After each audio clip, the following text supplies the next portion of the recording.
welcome to my live. My name is Julie Duffy Dillon, and if you're catching me live, it's so nice to see you live.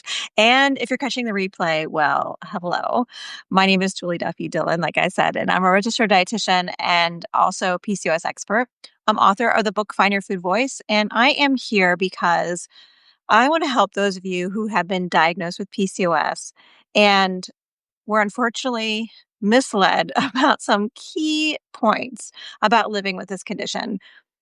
This comes from 20 plus years of working with people one on one. And what I found in the initial first few meetings, so much time was spent on just correcting some conceived ideas about PCOS or where people are misled. I don't think it's something that you necessarily did wrong. I think you were misled to believe certain things about living with polycystic ovary syndrome.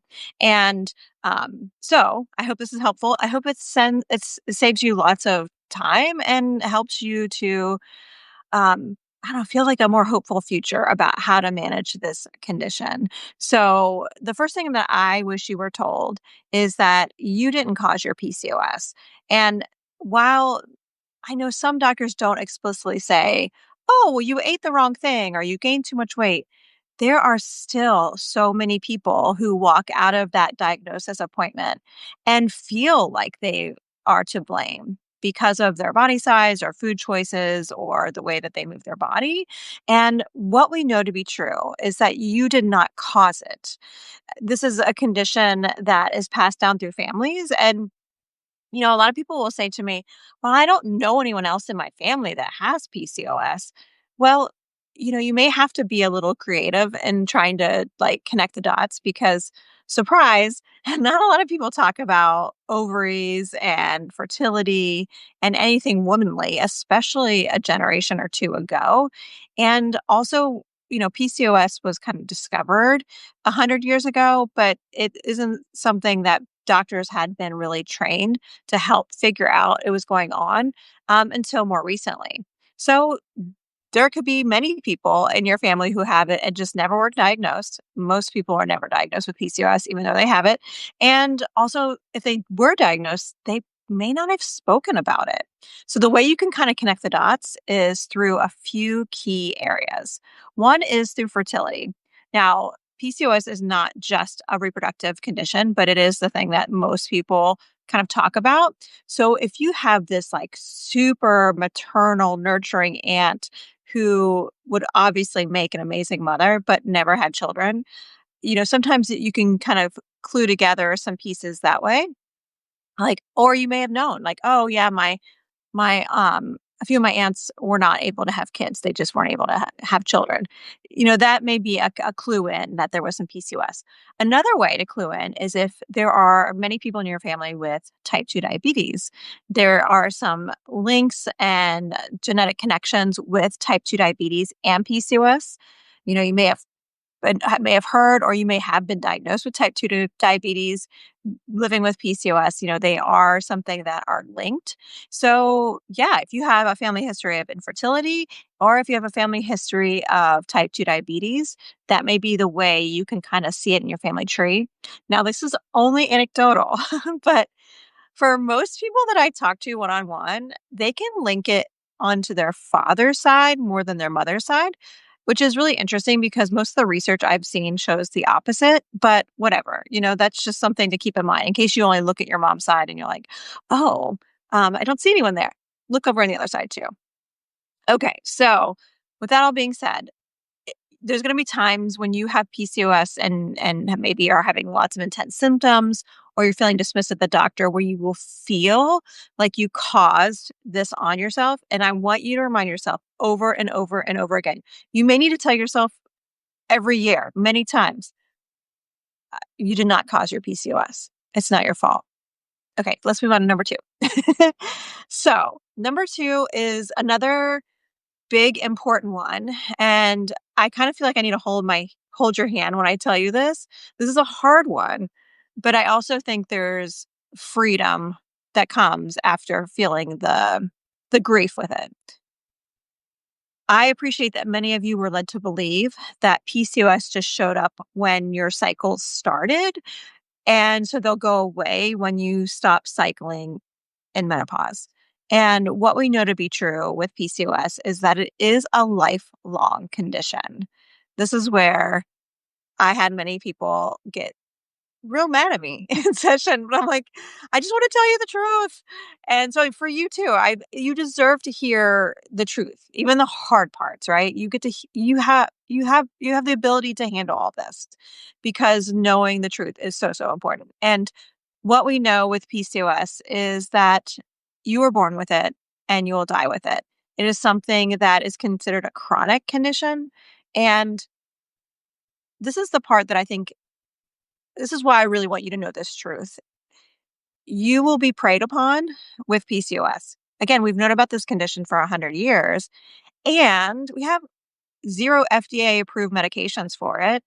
There's so little information. All we really seem to know about in research is the reproductive side and also how to shame people into dieting and hating their body. So there's a lot of companies, a lot of people who are trying to make money who will show you a way to cure PCOS. And of course, there's people online that talk about it all the time, like, oh, I cured my PCOS by cutting out this food group or taking this supplement. And I would love if there was a cure. I would love it so much. And, the advances in inositol and the research that comes from that, that's when something that's been really promising. And also, it's not a cure. Like we don't have it yet. And so, with that being said, keep in mind that if you feel your symptoms getting worse, if you don't feel relief from symptoms, you're not doing it wrong. Like, it's not on your shoulders. It's not your responsibility. This is a burden that we all need to carry with you because it is a chronic condition and we need more information to help you. So, the other side of that too is, and this comes from lots of people that I've worked with who are in midlife and beyond with PCOS, who often report symptoms getting worse as they go through midlife. And what I know to be true is a lot of folks who I meet at this point, if you saw what they were eating and how they were moving their body, you would think they were doing it, quote, perfectly. They were following all the rules, eating all the fiber, all the fruits and vegetable, cutting out the foods and moving their body. And they're feeling horrible. And that's what I've seen over and over again. It doesn't seem to matter if someone's following the rules, even though the rules change all the time, right? But it's something that the older you get, you should expect, like, to need to add more interventions to help the condition. So that's kind of the mindset that I encourage you to play around with is when as you're, like, getting older with PCOS, if you notice more symptoms coming out or worsening again, to not let yourself stay in that place of like, "Oh, I caused this." Try to switch it into, "Okay, I'm living with a chronic condition in a world that's not really built for this. So I need to add a new tool. And it may mean, upping a medication, adding a supplement, going to work with a dietitian or a therapist. There could be many different things you can add. I mean, that's something that we have a lot of opportunities for you to add new things to help to manage it. And it's not your fault that it gets worse. It's because it's a chronic condition. All right, so let's get to number 3. Number 3 is the one that I see causing the most harm in all of this. And as I unpack number 3 here, I'm going to dive deeper into what you can actually do in part 2 and part 3. I don't know if I told you this in the beginning. This is just part 1. So, okay, the third one, which is the most harmful for you with PCOS, has to do with weight loss. And I appreciate when you were diagnosed with PCOS, you were told to lose weight, to cut out food groups, exercise more. And I'm sure they didn't ask you what you were eating or how you were moving your body. There was just lots of assumptions because that's just total cliche healthcare provider in PCOS settings. And I know for many people, they'll tell me that when they first started to manage their PCOS by losing weight, that it worked. Like they felt better, that weight went down, and cycles may have come back. Maybe you may have even noticed like changes in hair growth. But something that I can tell you, as someone who's been working with people for such a long time, there's kind of this expertise that I gathered just from like seeing the whole like what is the word I'm looking for? Words are hard in this heat for me. um like seeing someone from like all different periods of time from the beginning at diagnosis to 10 years later and 20 years later. That's the really cool part of my job is I get to see people through all of that. And there's lots of trends. And the big trend that I notice is that weight loss helps in the beginning for maybe 6 months to a year. Some people maybe even a little bit longer with PCOS, but then it stops working and it reverses course and it starts to make things worse. I hate this so much because you basically were told to use an intervention that's not really rooted in science and I say it like that because every 5 years, we have evidence-based guidelines published on how to best help people with PCOS. They're like the gold standard. They go through all these different algorithms and like ways that we can help people with different medications and supplements and interventions and diets. And every 5 years, they say the same thing about diets. They don't have one that has enough evidence behind it that helps people with PCOS long term to improve health and lose weight. There just isn't one, which is the same as the rest of the population. We just don't have a diet yet that does that. If we do, I'll let you know. But we just don't have one that has that kind of evidence behind it.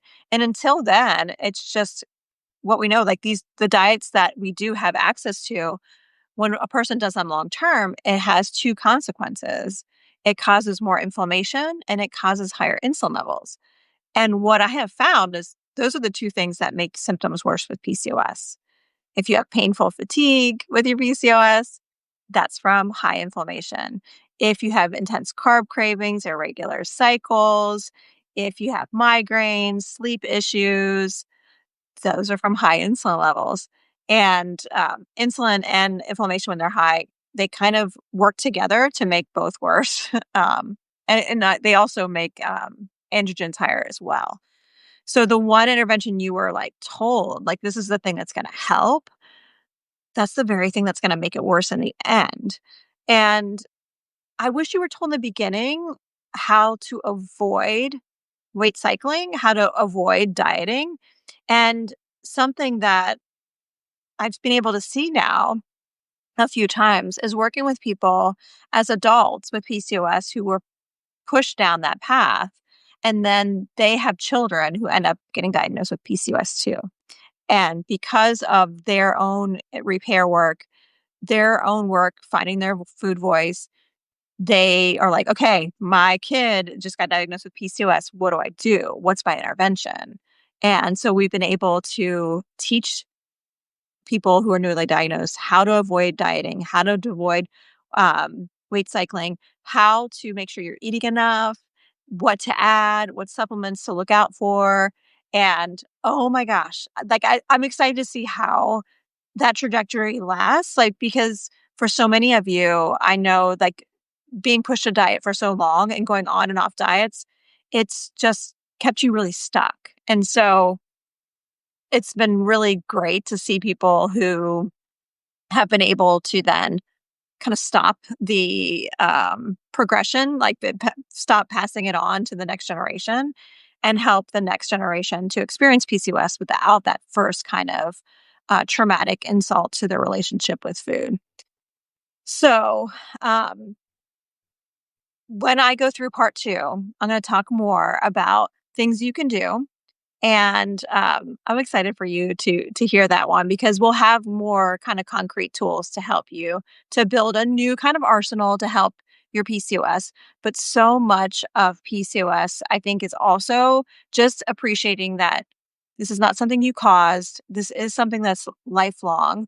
And there are tools you can add, but trying to navigate it without diet culture is going to be your life work. Like, it's going to be something that's going to be tough. But me and so many of us are aligned with you in this. So I'm going to read a comment from Bex. Um, so next, let me read it really quick for you. Let's see. Having PCOS all of my life. At 17, I was diagnosed with endo, not PCOS, and had it burned off. At 34, I thought endo had returned, and that's when PCOS was found. I read cessation of birth control pills can lead to PCOS. Yes, and this is really interesting, Bex. Thank you so much for your question. So, um, I'm trying to remember the exact phrasing that I often hear people talking about, like, um, oh gosh, there's like a very like succinct phrase for like someone who experiences PCOS symptoms after coming off birth control. And this is why we need more research on like what is behind this. But for what I would wonder for you, Bex, is were you on birth control at 17 when you got diagnosed with endo, or did you get diagnosed? I mean, did you start birth control maybe even in your 20s? And I say that because for many people, birth control is like a treatment modality. It's like a way you can treat PCOS for some folks.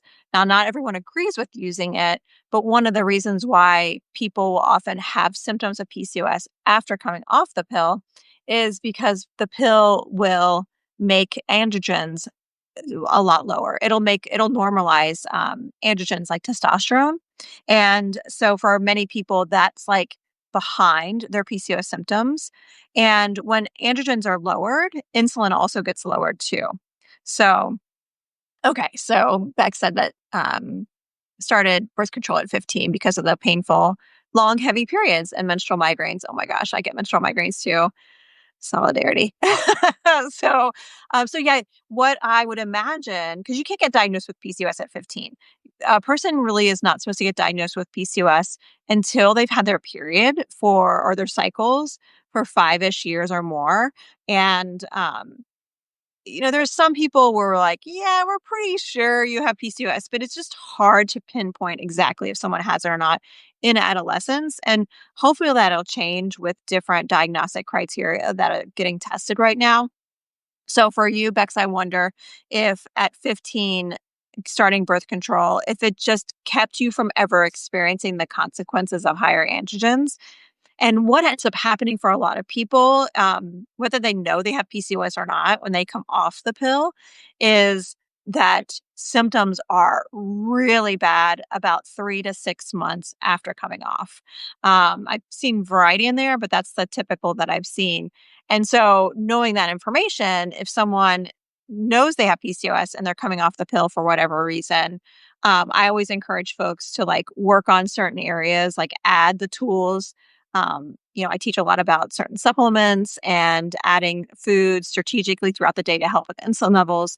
To do that a few months before coming off the pill, if possible, to help with the kind of like rebound that often happens when someone comes off of the pill. And so, yeah, it's hard to um, know what's causing it, but my guess, and this is just for shits and giggles, really. My guess is that the pill for most people is preventing symptoms. So they're never diagnosed. And then when they do come off of it later in life, it kind of was always there, but it was just being treated. And yeah. So something that people don't tell you. And the other thing of that, birth control, especially right now in the year of 2025, like having birth control, um, yeah, like we need to hoard that stuff. It's accessible, it's cheap for now. So like use it if you need it.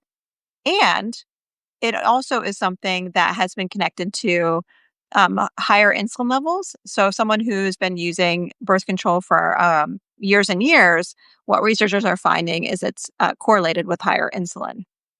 So it probably is treating it in the short term, sound familiar, but making it go higher in the long term. But for many people, like you said, Bex, like many people have such heavy periods, um, really painful periods that birth control is the only option. Like it makes sense, and also menstrual migraines. Those are no joke. Nothing helps the menstrual migraines. So like birth control is the way for so many of us. So, with that being said, Bex, thank you so much for your questions. And before I sign off, I just want to let you know part two will be next week and probably on Monday. And also, I have a few podcast episodes that I was guesting on. Migret Fletcher's podcast. She has a really wonderful podcast on mindful eating. And I'm going to send a follow up after this video downloads just with some notes from this chat. And I'll put the link to that podcast episode in case you want to hear that. And I also did a podcast episode on my podcast, Find Your Food Voice, that interviewed Becca.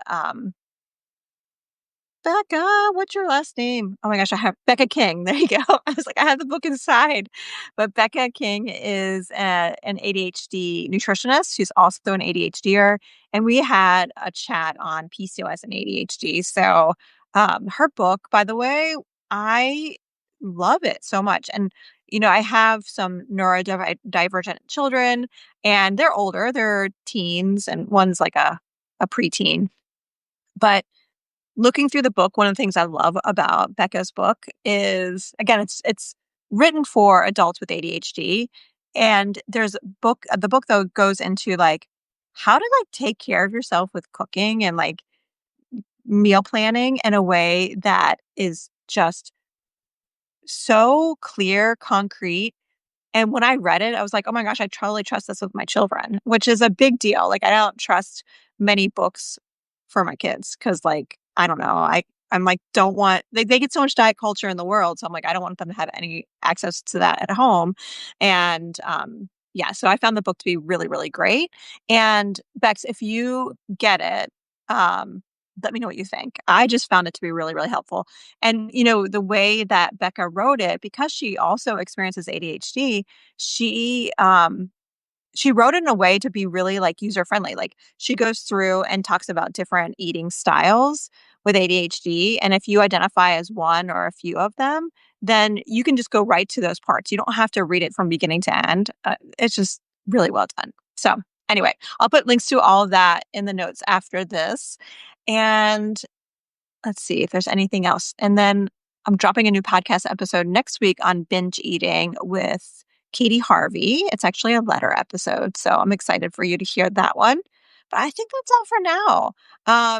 I'm still out and about promoting the Find Your Food Voice book. So if you don't know, Find Your Food Voice was out in March. Now, this is a book that is aligned with my podcast. So it's for anyone with a complicated relationship with food.